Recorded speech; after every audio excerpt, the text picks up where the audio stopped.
We, sa akin ba yan? Hindi nga. Ganda naman ng ayos mo. Oh guys, good evening, good afternoon. Nandito na naman tayo sa Chesal, kung saan yan na pinaka-famous na restaurant at atin daw titikman ang tinatawag nila cheese pundo. Ano ba yung tao? Ano ba talaga ang lasa ng cheese pundo na yan? Tara guys, samahan niyo ako para matikman ko kung ano din at nanamnamin natin kung ano ba talaga ang tinatawag nila nga cheese pundo. Let's go! Yan kasi dito guys ang kanilang pinagmamalaki. So lahat ng pinagmamalaki nila dito, gusto nila matikman ko para lumaki din daw ako. Okay ba yun? O tara guys, samahan niyo ako para mas mabilis nanamnamin ng balo kung ano yung klase yung cheese pundo na yun. Baka mapundo yan lahat dito sa tiyan ko. Let's go!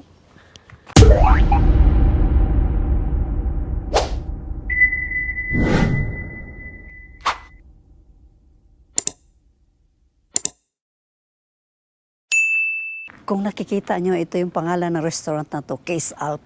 You know? Isang ganun mo lang, Alp agad. Case Alp. Let's go. May mga rabbit pa nga doon. Kung nakikita mo ba? Doon sa likod nila. Live rabbit, guys. Habang kumakain tayo, kumakain din sila. Hi! At meron pa nga mga candle. Hello.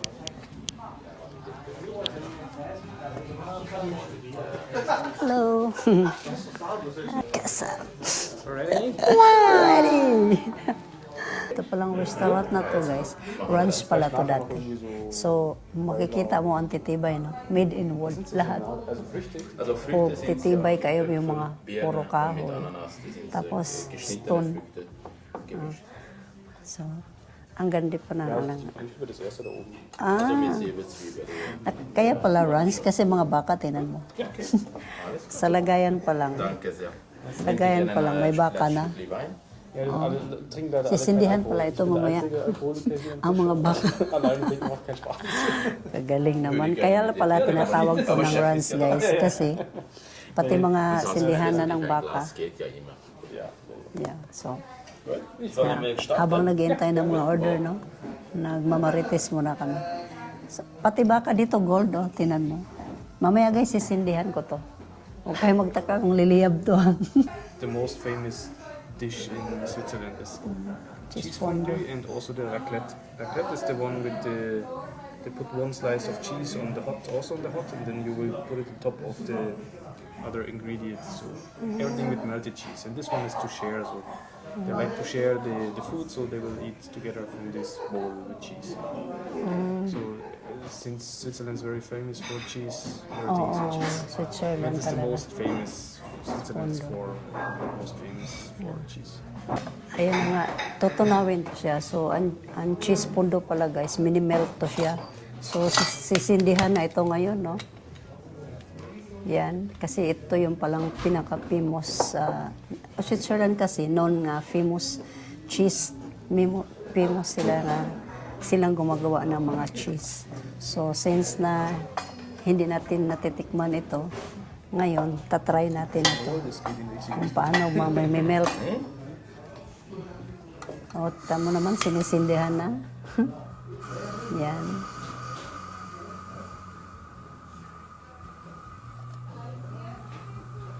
Yan. Yung mamaya, magme-melt na siya. So the slice of cheese will be placed here, and then wait until it's melted, and then you will put it on top of the ingredients. So ilalagay pala dito yung cheese para magme-melt na. Bago mo kainin siguro hanggang dito. Magme-melt siya sa bunganga mo. So guys, ating tunghayan kung anong klaseng pagkain ito. Bakit mga cheese dito? Pati cheese sinusunog. Oh. Ito guys, para siyang cheese cooker. Sisindihan, matutunaw yung mga cheese. So, ang tawag dito, cheese cooker. Pero mamaya tatanungin natin kung ano talaga ang pangalan nito. Tinatawag ko lang ng cheese cooker guys kasi dyan na pala i-melt yung ano ako. Nga din ako nito guys. Yan. This is already melted. Sorry, how to eat this one? We put some bread on the plate, and with the fork You mix some Just like eggs, that. some egg, good. And after that, so a little bit make round, a little bit to blow it because it's very, very hot. And after that, you can enjoy it. And you have the same with potatoes. We have potatoes inside. Here? Yeah, Oh, sus. hot potatoes. Kalain mo naman, akala ko bag lang ito. Meron na pala itong mga patatas. So, this one and this one. Yes, sure. The same. So this is how to eat this one, no? So, ikot-ikotin mo. Iniikot-ikot mo yung cheese. Tapos, mayroong bag na binibigay. Kung akala ko, anong laman? Mga itlog na maliliit. No, potato pala to, guys. Joke. So, let's start to eat, guys. Ganito pala itong tinatawag nila cheese pondo, cheese pondo. Kakaiba pala talaga ito. So, sabi ng lalaki, gumawa ka ng parang 8, parang iikot mo. Then, bago mo siya kakainin. Ganyan. Tikman na nga natin kung anong bang talagang lasa nito. Kailangan palang 8, guys, para hindi masunog yung bread ba. Tapos ito, pag kinain mo na siya, kung hindi ako nagkakamali, meron siyang wines. Pati wine niluluto. Sige, tikman nga natin ulit. Nanamnamin ko nga ulit, guys. Kasi hindi ko pa ganong nakuha yung lasa eh. Ito palang cheese pondo na to, guys, ang mga ingredients niya. So, meron siyang garlic. Tapos, meron din siyang wine. So, kaya pag kinain mo na siya, malinamnam na. Baka mamaya, malasing na lang ako nito. Kasi kung bakit, pati yung para pawandog-wandog na tayo dito pagtapos natin kumain. Kasi nga mayroon palang wine. So, tusok ko na to. So, otso daw, guys, no? Ito pala yung lasa nito, guys. Ito pala yung lasa nito. Parang ano ba? Parang cheese. Tapos mamanol man sa taan eh, oy. Pastilan, no? So, na-discovered pala ito, guys. 1699. Isipin mo yun? Hindi pa ako pinanganak noon siguro. Sobra, hindi pa nga. 1699 eh. Samantalan ako, 1969. Layo, no? So, at least, pag edad ng 55 years old, natikman ko rin. Yan mo nga, no? Nagbukal-bukal na. Kain ka na. Baka maubos ko to, baka magtaka ka, ang taga-bukid eh. Marunong din pala kumain yan. Baka magtaka ka, mawalan ka na. So, number 8, guys, uy, nahulog ang akong. Di man takabaluan ni mag-utso-utso, uy, nahulog man. Basta pastilan po na yung makauna, eh. At maglangoy-langoy man, at dakop-dakopon sa natin to, guys. Kaya pasensya na kayo, ang taga-bukid. Taga-bukid, ah. So, ito naman yung tinatawag na raclette, guys. Ibang menu na naman to. Sinusunog ang cheese, just like that. Yeah, you can put more pieces like this. 2 or 3. So, susunugin daw natin ang cheese. Ganito na naman. Gamit talaga nilang style dito. And then, what's next, son? Now you have to wait until you take a potato first, or 2 or something on the plate. Here? Yeah.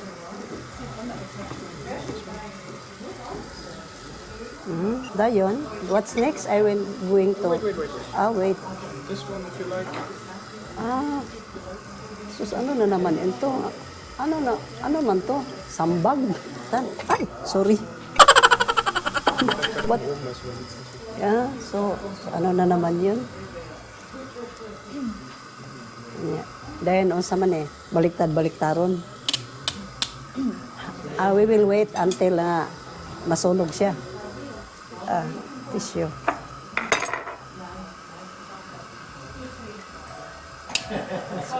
Already melted. And then, son, we will... Wait until it's melted, and then you have to cover the ingredients with cheese. So antayin daw itong hanggang magme-melt, no? Akala ko baliktarin ko na ito, hindi pa. Hindi pa pala. Kailangan pa palang antayin yan siyang mag-melt. Magme-melted. Ito ang pangutana. Unsa man po'y pangalan ani? Ito. What is the name of this? Cornichon. Cornichon? It's like cucumber, the small cucumber. Ah, sus, cornichon daw ito. Ginoo ko. Kala ko naman kung anong mga pangalan to. Cornichon pala ito. Ka-cute naman niya eh. So now it's It's already melted. yeah. Now you can put your plate there. So, ilagay doon natin yung Cover plat. the potatoes with the Ah, they do the cheese. Ah, this one use this one. and then like this. Ah, pero ginoo ko. Ah, okay. Everything. Oh, just enough. Sus, bahog-bahogan naman din aning cheese. Yeah? Oh, how about this one, son? Yeah, I already try. Oh, this one. That's it. Oh, later. Just Later. first. You gehören mir. Medyo namanol man jud ko eh. Namanol jud ko aning makauna ba.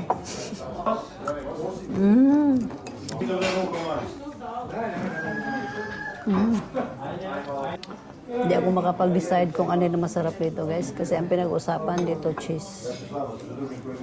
Oh, meron pa nga ano. Maganda nga yung pagka-decoration sa kanya. Tingnan mo. Pawala sa umay, hindi gilaay.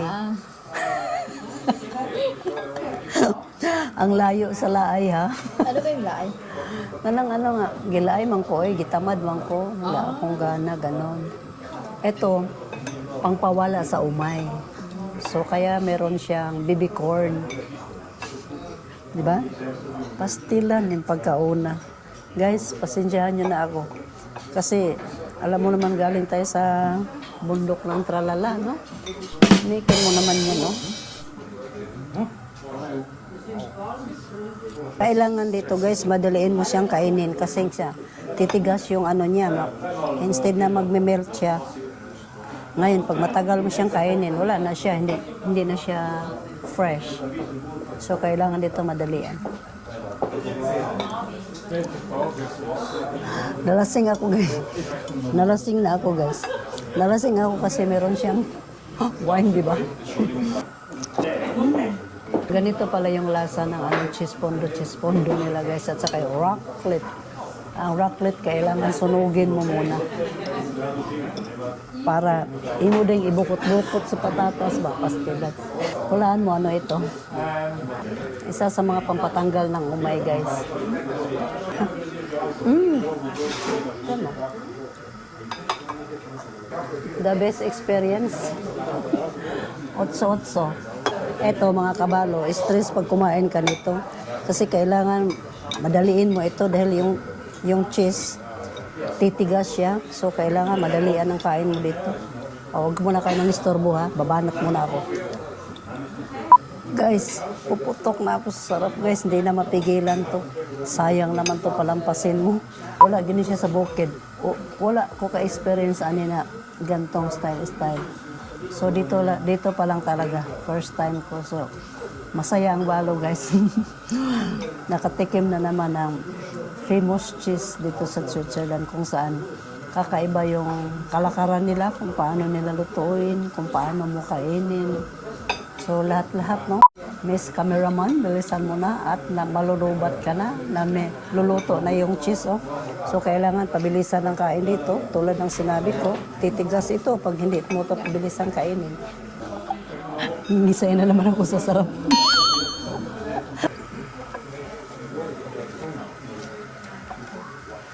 Oh, handos-handos man dito, ginakutsara lang. So kailangan, There's more. Can you take this one because it will burn? yeah. Okay. Kailangan si Baba dito para mahandos-handos tong luwag na ito. Pastilan.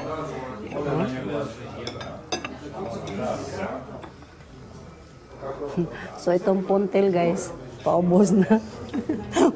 Paubos na yung among potato. Magtanim na naman ako nito sa bukid guys. Kasi laki pa lang pakinabang nitong potato na ito. Ligid-ligiron mo lang siya sa... Ayan na. Pag wala na siya, may apoy pa ba? Okay. May apoy pa siya. Sarap. Isang bilog, saka isang ano. Sarap guys. Promise. Pagdating ko dyan, lulutuan ko kayo. Kakaibang cheese nga lang lulutuin ko sa inyo. Huwag niyong i-miss ito kung kayo papunta dito sa Switzerland. Try nyo ito.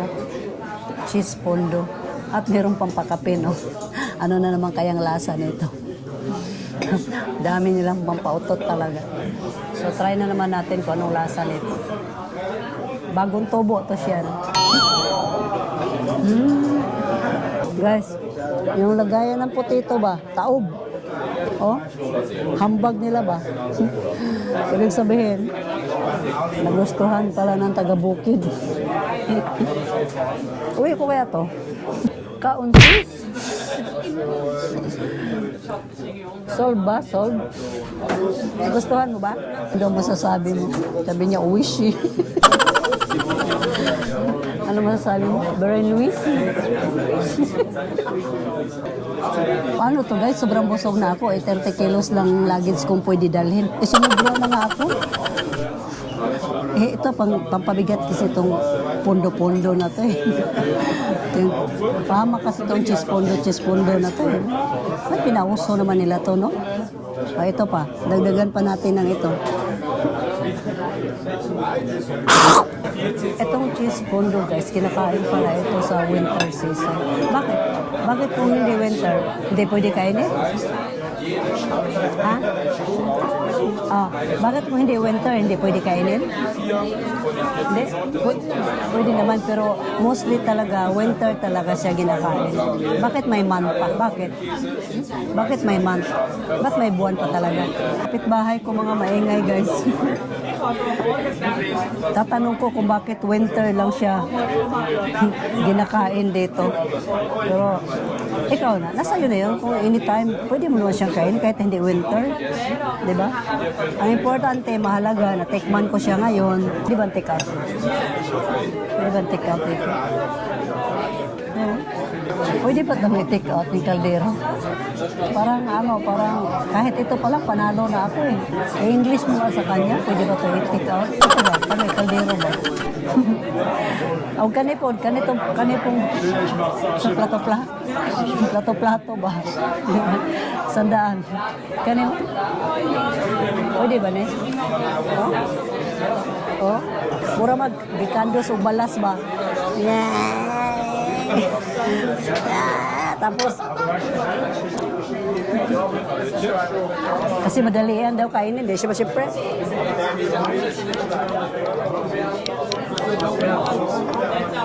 Hoy, cheese, anong balita? Nakakain ka lang ng cheese. Nagdingal-dingal na po na imong naong niya. Nakita ng mga Swiso. Loyan sister ba? Talagang ang mata niya galiraw-liraw.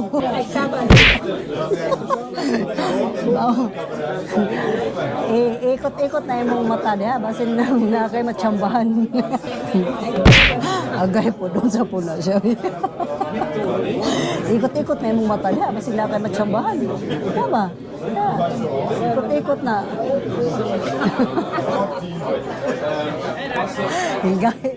Hinggahe, God, kaya nagmarites pa man, God, me. Sabaan nila, oy. Saba kayo mo dong. Kami, gailom-ilom ramo din. Oh, ito yung kinalagayan natin, kinainan natin doon sa Munich, di ba? Magalit daw siya pag iuwi mo. Magalit siya pag iuwi mo, nakasimangot siya. Daw. Sabi niya, wag mo akong iuwi kung ayaw mo masaktan. So guys, tapos na kami. Tumaob na yung kaldero. So ang masasabi ko lang guys, pag kayo'y napasyal ng Switzerland, huwag niyong i-miss ito, cheese pondo. Para naman ma-experience nyo rin yung kung ano ang lasa, kung paano siya kainin, kung paano siya lutuin. So, kakaiba talaga dito sa Swiss. So, salamat, no? Salamat sa nagdala sa amin dito. Nga pa yung balo, guys. Kasi tinanong ko yung waiter kanina kung paano kainin ba. Na-nosebleed pa ako. Siyempre, pag baguhan ka, wala mo akong hiyagas. Wala kasi akong hiyagas. Kapag hindi ko talaga alam kakainin, tanong talaga ako sa waiter. Siyempre, alam mo na magpa-aron-aron ka na marunong ka talaga kumain ng cheese pondo. Malay ba natin paano kainin yan, paano lutuin? Wala naman yan sa atin. Ako prangka-prangka. Wala akong pakimi-kimi. Hindi rin ako marunong mahiya. Makakalaman yung mukha ko tinanong. Paglapit, tanungin mo kagad. How to cook? How to eat? Ganun lang yun. O di at least, ituturo niya sa'yo kung paano lutuin, yung ingredients yan, ang mga purpose ng lahat na yan. Siyempre nga, hindi mo maalam kung paano yung mga maliliit-liit doon, ng mga ricado doon. Meron din palang pampaumay pag naumay ka. Meron din gamot sa umay. Kaya napakaganda experience na tatanungin mo sila. Kasi wala ka namang kaalam-alam eh. Ito yung pinakamalupit guys kasi dumating na yung mga bills. Akala ko Bible. Yung pala, babayaran na pala. Ganun to, yun lang yun nga. Ganun lang yun. Kita mo. Di ba uminom mo na? Inom mo na ako kasi sayang yung binayad niyo. Son, I will drink because sayang yung binayad niyo. Thank you. Asan yung jacket ko? Ay, ito. Saan? Thank you.